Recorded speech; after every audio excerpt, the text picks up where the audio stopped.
Muy buenas, ¿qué tal?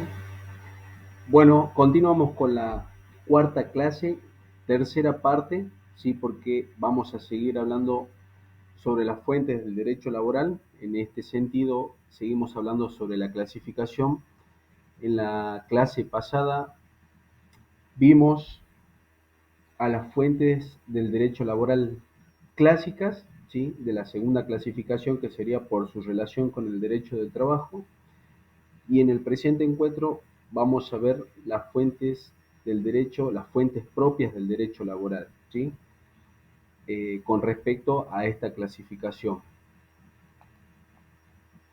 Bien, vamos a decir que por su relación con el derecho del trabajo, las fuentes del derecho laboral propias, vamos a encontrar los convenios colectivos, los estatutos profesionales, los laudos arbitrales voluntarios y obligatorios, el convenio de la Organización Internacional del Trabajo, la OIT, los reglamentos de la empresa, los usos y las costumbres, ¿sí? Básicamente, bueno, vamos a desarrollar en un sentido general a qué se refiere a cada una de estas fuentes. Cuando hablamos de los convenios colectivos, ¿sí? Como primera fuente propia del derecho laboral, vamos a decir que esta fuente constituye una fuente autónoma y propia del derecho del trabajo, ¿sí? Los convenios colectivos. Estas fuentes están reguladas en la ley 14.250, ¿sí? Que es la ley de convenios colectivos, ¿sí? Que sufrió una modificación por la ley 25.877. Vamos a decir que este convenio colectivo es el acuerdo celebrado entre una asociación sindical, obviamente con personería gremial, y una empresa, grupos de empresa o la representación de los empleadores, por ejemplo, las cámaras empresariales o una asociación de empleadores, que debe ser homologado obviamente por el Ministerio de Trabajo. Su objeto es fijar las condiciones de trabajo y de empleo en determinadas categorías profesionales, es decir, respecto de los sujetos comprendidos en una actividad, oficio o una empresa, como por ejemplo la Cámara Empresariales de carne, si se puede decir. Vamos a decir que son obligatorios, ¿sí? Los convenios colectivos tanto para los firmantes como para los trabajadores y los empleadores comprendidos en su ámbito de aplicación, ¿sí? Tienen naturaleza jurídica mixta, ya que en virtud de su forma de celebración tiene cuerpo de contrato, que básicamente es un acuerdo de voluntades, pero por su alcance y por requerir el control de legalidad de la autoridad de aplicación, es decir, la homologación por parte del Ministerio de Trabajo, tiene alma de ley, ¿sí? Pero no en sentido formal. Básicamente a esto nos referimos con los convenios colectivos, acuerdos celebrados entre asociaciones sindicales, grupos de empresa o la representación, ¿no? De los empleadores, ¿sí? Que tiene que ser homologado por un órgano estatal, que en este caso sería el Ministerio del Trabajo, para resumir. Después, acá les cito los estatutos profesionales. Cuando hablamos de estatutos profesionales, vamos a decir que son leyes que se ocupan, ¿no? Exclusivamente del personal de determinada actividad, de un arte, de un oficio o bien de una profesión. Regulan sus relaciones laborales y contienen mecanismos antifraude, si se puede decir. Acá vamos a decir que se clasifican por el ámbito en estatutos de actividad, es decir, de construcción, de profesión, como por ejemplo los médicos, de especialidad, como por ejemplo viajantes, de arte u oficio, radiotelegrafistas, peluqueros, o según la empresa, ¿sí? Como por ejemplo las pymes. Básicamente estos son los estatutos profesionales. Son leyes que se ocupan exclusivamente del personal de una determinada actividad, arte, oficio o profesión, ¿sí? Bueno, los ejemplos que le cité están muy claros. Como tercera fuente de derecho laboral propia tenemos los laudos arbitrales, obligatorios y voluntarios. ¿A qué nos referimos cuando hablamos de esta fuente? Vamos a decir que se trata de formas tendientes a posibilitar, ¿no?, la solución de conflictos colectivos de trabajo. Eh, Consisten, ¿sí?, en la participación de un tercero voluntariamente, elegido obviamente por las partes como árbitro, a fin de que dictamine sobre un desacuerdo o bien solucione un conflicto entre las representaciones paritarias. Acá surten el mismo efecto que los convenios colectivos, en virtud, digamos, de lo normado en el artículo 7 de la 14.786. Como cuarta fuente de derecho laboral, también citamos a los convenios y las recomendaciones, ¿no?, de la Organización Internacional del Trabajo, cuando citamos acá la OIT.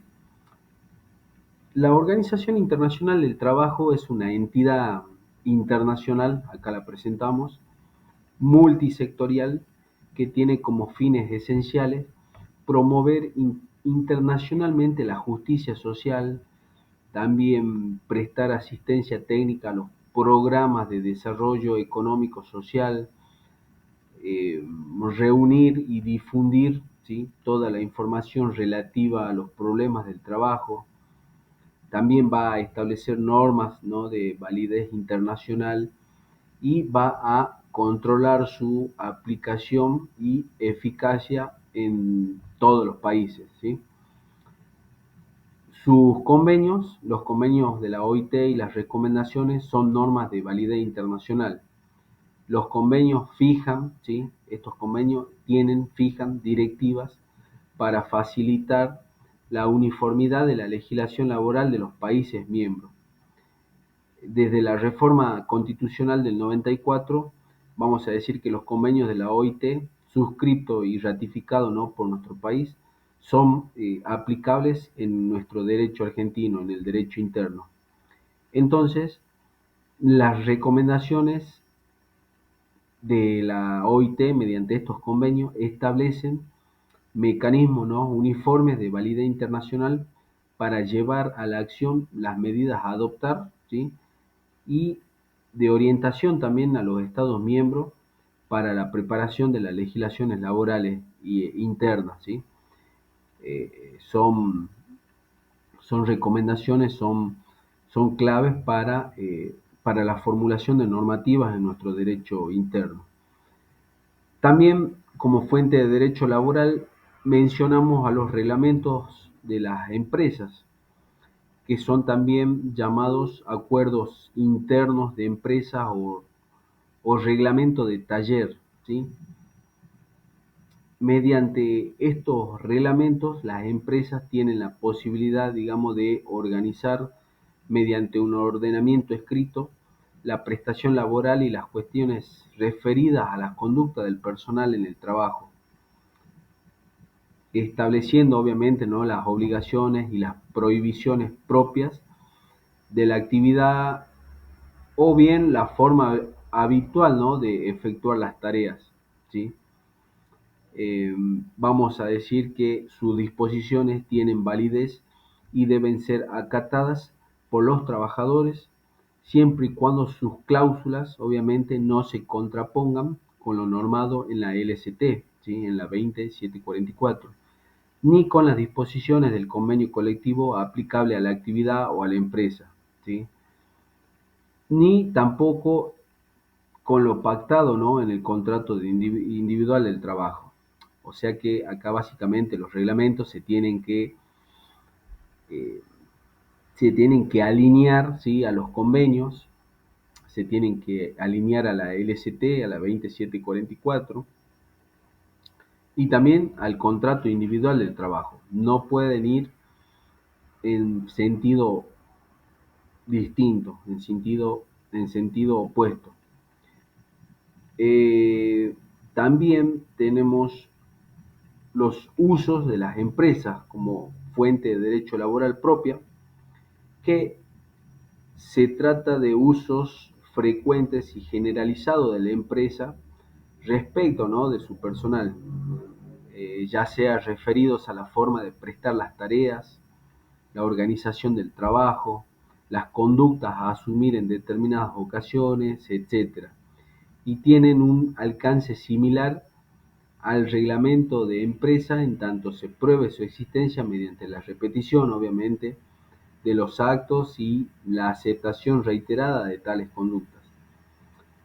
La diferencia esencial, básicamente, con el reglamento, con la fuente propia que citamos anteriormente, es que las condiciones de la prestación laboral no están fijadas en normas escritas, ¿sí?, como lo tiene un reglamento. Así que bueno, básicamente ya con esta clase estamos cerrando, ¿sí? Y desarrollamos también en las clases anteriores todas, ¿sí?, las fuentes de derecho laboral, tanto las clásicas como las propias, ¿sí? Recordemos, las clásicas que se aplican, también, lo aplican también el derecho civil, el derecho penal, el derecho comercial, ¿sí? Las fuentes clásicas encontramos la Constitución Nacional, los tratados con naciones extranjeras, las leyes y sus reglamentaciones, la jurisprudencia, la doctrina, los usos y las costumbres, la voluntad de las partes. Y básicamente las propias con el derecho del trabajo, o sea, las específicas, ya tenemos, podemos enumerarlas de convenios con los convenios colectivos, los estatutos profesionales, laudos arbitrales, voluntarios y obligatorios, los convenios, las recomendaciones de la Organización Internacional del Trabajo, los reglamentos de las empresas y los usos y las costumbres. Así que básicamente hasta acá desarrollamos la totalidad de las fuentes, la clasificación de las fuentes, y en la próxima clase, en el próximo encuentro, ya como para terminar de cerrar el tema fuentes, vamos a hablar un poco sobre el orden jerárquico y de prelación de las fuentes y eh, cuando suscita un conflicto, ¿no?, una contraposición de las fuentes. Así que hasta acá llegamos, nos vemos en el próximo encuentro, muchísimas gracias.